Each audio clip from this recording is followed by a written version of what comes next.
Good afternoon. Today is Friday, October the 6th, 2023. I hope everybody's having a good day.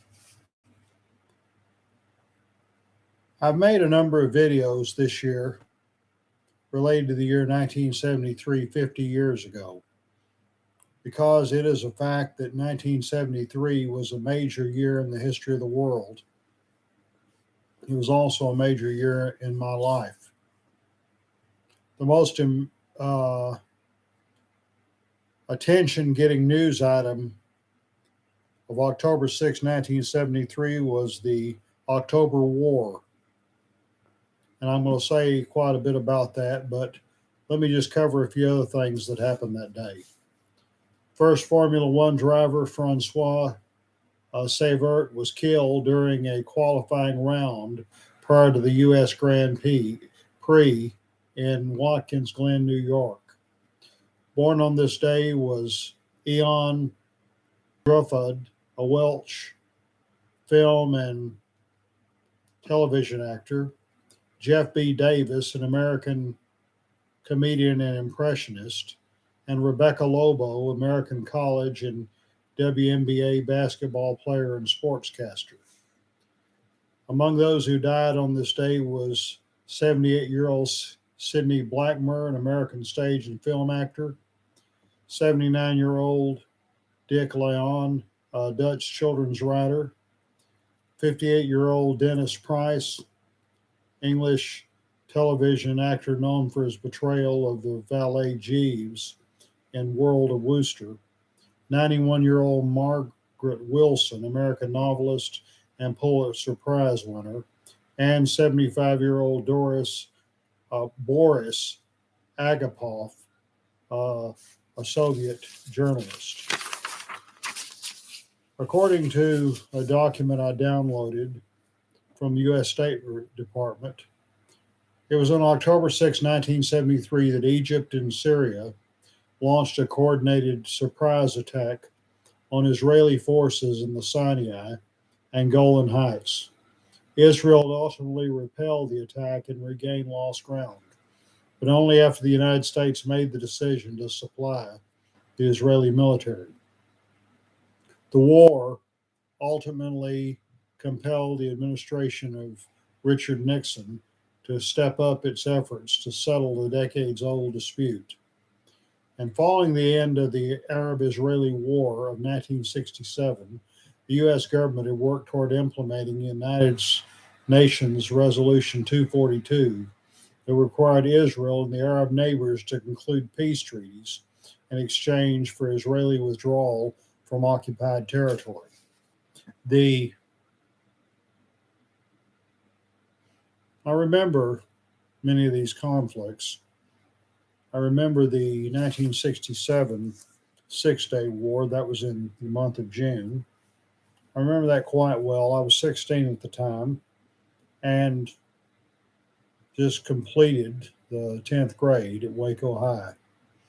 I remember we had our last day of school, last day of classes. Then it was pretty common in that day and time. The day after we finished classes, we went back to school to get our report cards. And then the day after that, I didn't have any break at all because I went back to Waco High the next day to start driver's ed. And again, that's an important milestone, important rites of passage for many people during the teen years. It's certainly a big deal when you get your first driver's license. I know it was for me. And I do remember at the time that I was doing driver's ed, I was hearing on the news about the war between Israel and the Arabs. Well, these efforts at peace initially proved unsuccessful. The jarring initiatives begun in November 1967 to broker a peace agreement collapsed in 1971. The Rogers Plan of 1969 called for a settlement requiring Israel to return to its pre-1967 international borders in return for Arab recognition of Israel. However, Israel and its Arab neighbors were unable to reach a compromise over the occupied territories. For a long time, they seemed to be at a stalemate. And with negotiations stalled, Egyptian and Syrian forces attacked Israeli forces on October 6, 1973, in the Sinai and the Golan Heights, an effort to regain territory they lost during the 1967 war.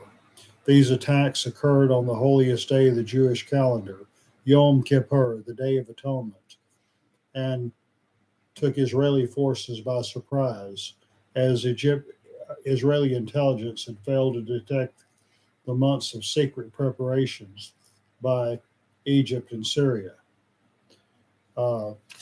At the time of the 1967 war, the president of Egypt was Gamal Abdel Nasser. He died in 1970, and his vice president, Anwar Sadat, became president, and he served until his death in 1981. Well, the defeat by Israel in 1967 was humiliating for the Egyptians. And I read Sadat's very interesting autobiography called In Search of Identity, in which he describes the October War in great detail. Not only that was it the Jewish holy day of Yom Kippur, but it was during the Islamic season of Ramadan. And both of these festivals, the Jewish Yom Kippur and the Muslim Ramadan, is marked by prayer and fasting. However, according to the law of Islam, during time of war, the Ramadan rules are suspended. And as they were preparing to go to battle, Sadat addressed the soldiers and he said, "Why are you not smoking, and why is no one having anything to drink?" Well, they were observing Ramadan, but they were going to be able to suspend this because they were going to war. And to set people at ease, Sadat lit his pipe and ordered some tea. And so the Arabs made some major gains in the early days of the war. In response to Israeli losses encouraged by Soviet support of Egypt and Syria, the United States, after much deliberation, decided to intervene on behalf of Israel. They offered Israel a full-scale airlift of military equipment on October 10th. U.S. assistance served to replenish the Israeli forces. Israel launched an offensive that retook most of the territorial losses and even gained some ground against both the Egyptians and the Syrians. Arab members of the Organization of Petroleum Exporting Countries, OPEC, anybody remember them? Responded to the U.S. airlift by organizing an oil embargo against the U.S. Israel's refusal to stop fighting after a United Nations ceasefire was placed on October 22nd nearly involved the Soviet Union in the military confrontation. On October 25th and 26th, the Soviets threatened to send troops into Egypt to save the Egyptian Third Army. The U.S. went on nuclear alert, fearing that the situation might escalate into a global conflict, applied pressure on Israel to obey the ceasefire. And in his autobiography, Sadat said he agreed to a ceasefire because he was not ready to fight the United States. But psychologically, the early victories during the October War did much in a positive way for the Egyptians, and I imagine for the Syrians too. And the Arab-Israeli War of 1973 ended the stalemate in peace negotiations that existed prior to the war. And following this military confrontation, Israel was more amenable to a peace settlement. The United States also began to re-examine its Middle East policies. and gave top priority to the settlement, in which Secretary of State Henry Kissinger, who, by the way, is still living, is now 100 years old, he embarked on a negotiation mission that became known as shuttle diplomacy. Although he did not succeed in ending the Arab-Israeli conflict, he did achieve two domestic disengagement agreements signed between Israel and Egypt in January 1974 and in September 1975, a similar agreement between Israel and Syria in May of 1994. Now, 50 years is a long time. And there are people in both countries who still remember the war. Some veterans are still alive. Some people have dim memories of the war because they were only children at the time. But you got two generations that have grown up there, both in Egypt and in Israel, since the war took place. And recently, an entrepreneur in Tel Aviv by the name of Uzi Zwebner was interviewed.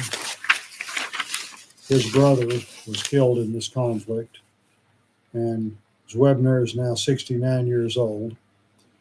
The half-century anniversary has seen a flurry of newspaper editorials, television documentaries, and features airing criticism of then Prime Minister Golda Meir and her government for failure to prepare adequately. So, several of Israel's leaders fought in the war as young men, including the conservative Prime Minister Benjamin Netanyahu and former Labor Party Premier Ehud Barak.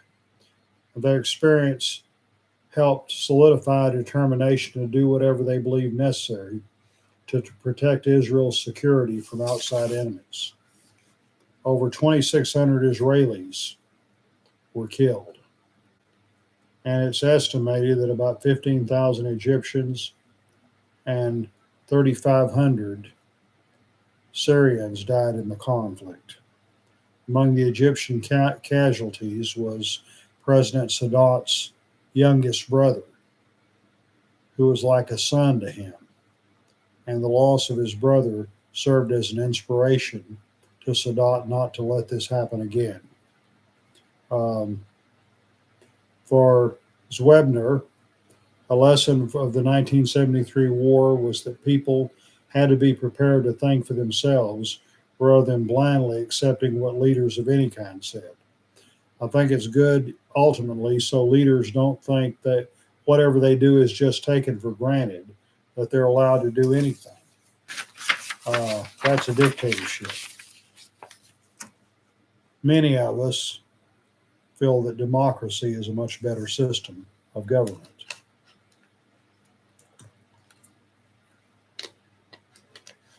So so many things that indicate that American democracy is eroding right now, but we'll deal with that at a later time. And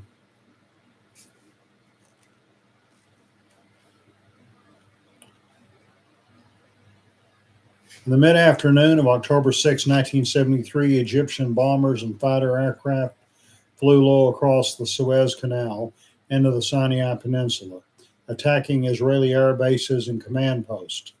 Not long after, waves of Egyptian infantry began their assault on Israel's massive fortifications along the canal. And because it was Yom Kippur, the holiest of the Jewish holidays, the Day of Atonement, Israeli intelligence assessments had cast doubt on Egypt's intentions to go to war. Israel's forces in the area were thin.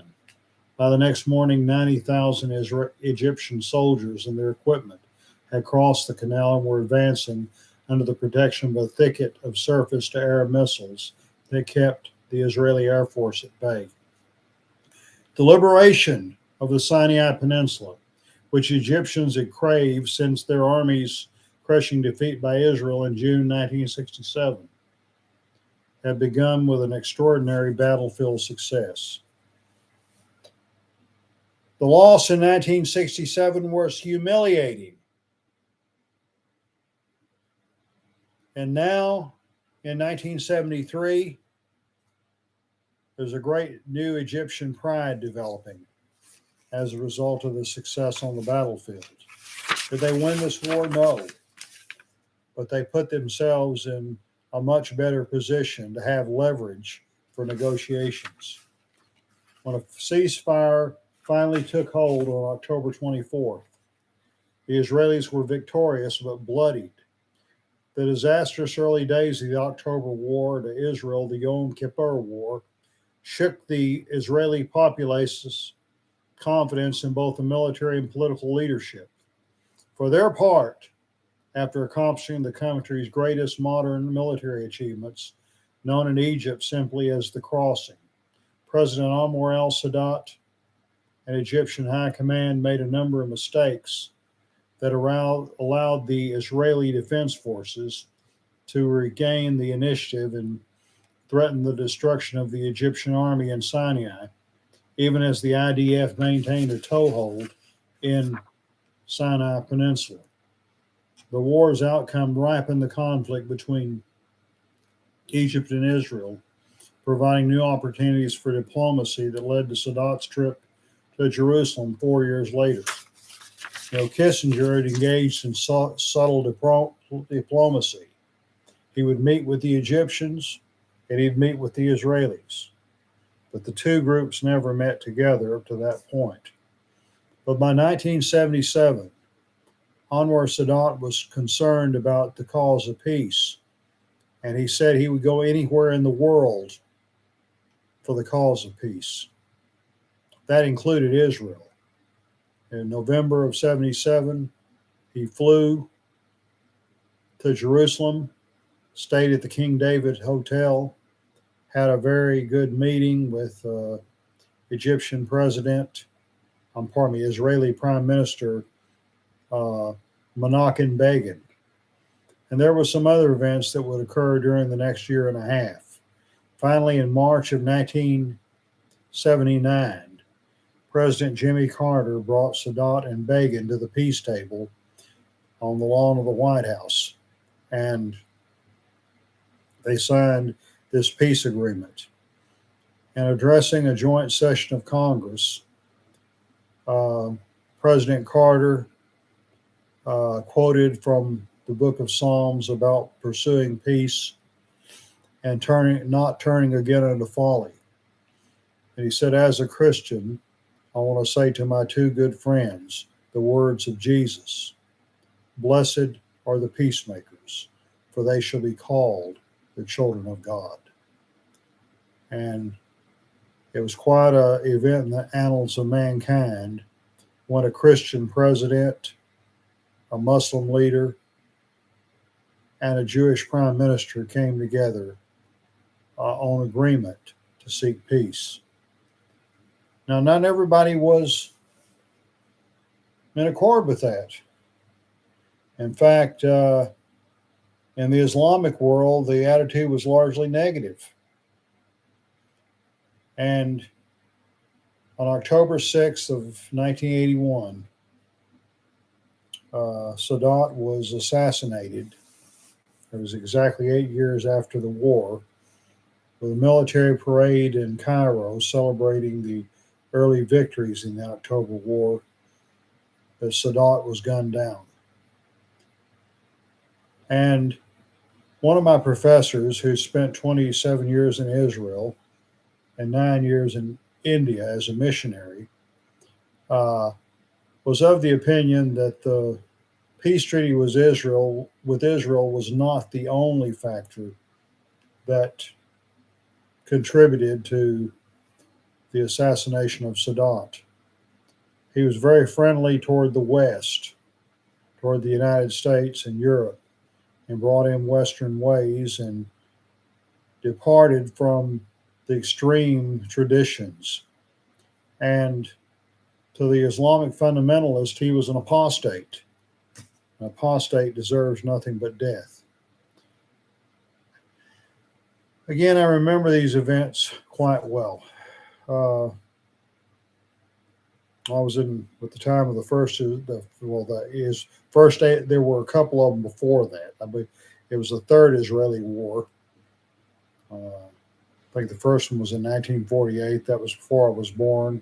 There was another one in 1953. I was 2 years old, so obviously I didn't know anything about it.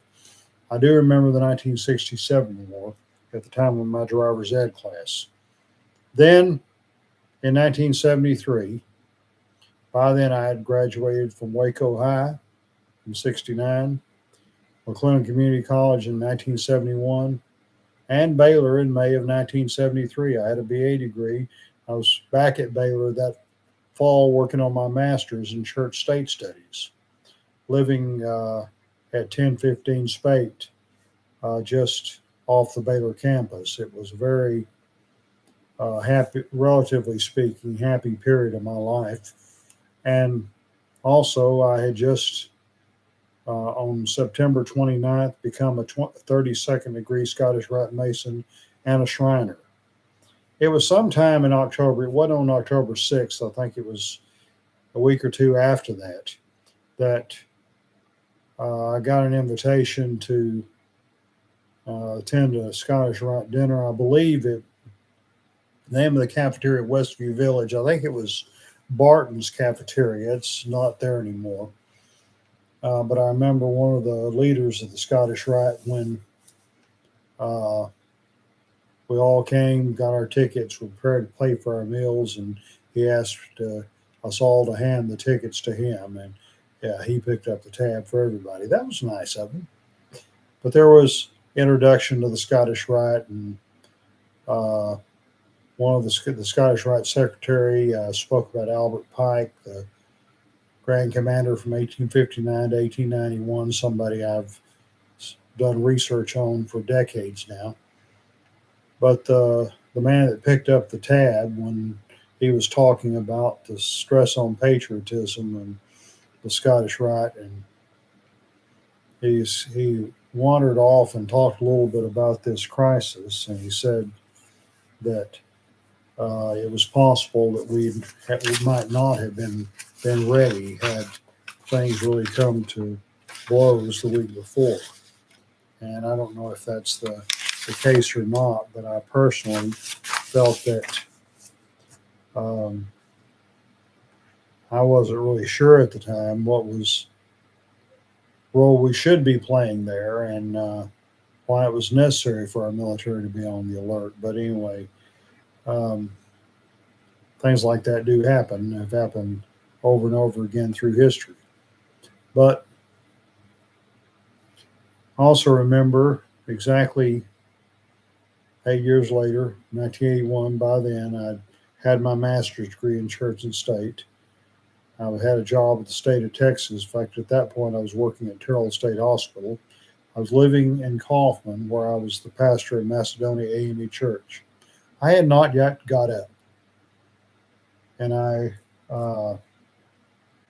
heard on the news that there had been a military parade in Cairo, and it was believed that President Sadat had been hit. Before I left the house,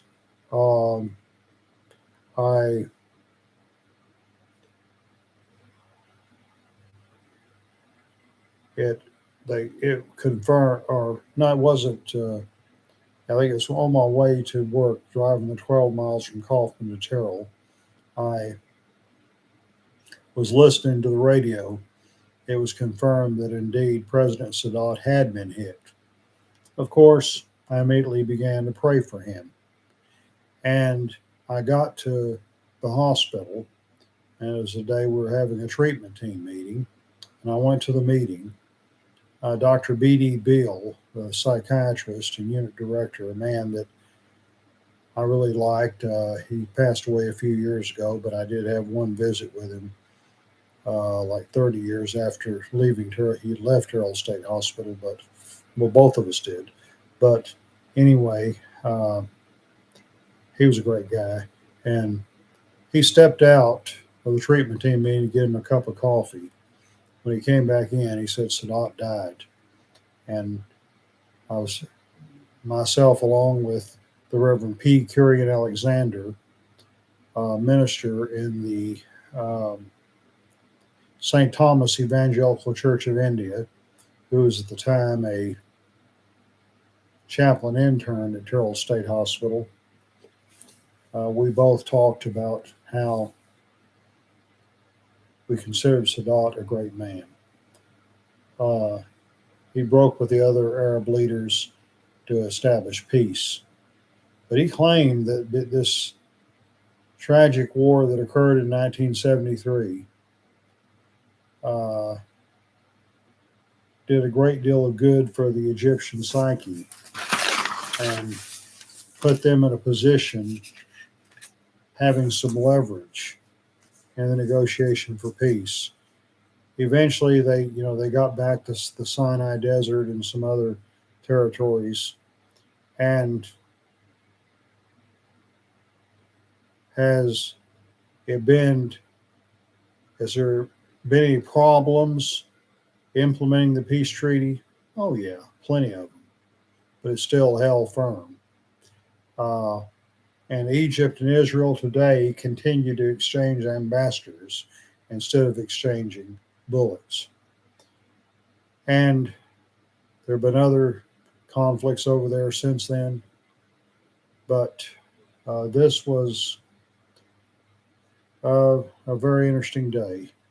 And again, I remember 50 years ago hearing about it on the news,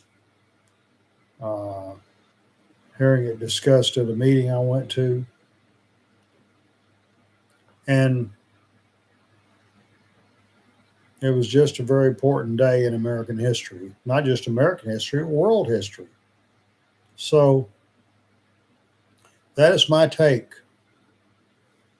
on October 6th of 1973, 50 years ago today. Hope everybody has a great evening and a great weekend. And let us all strive for peace. God bless you. God enable you to do what's right. Signing off.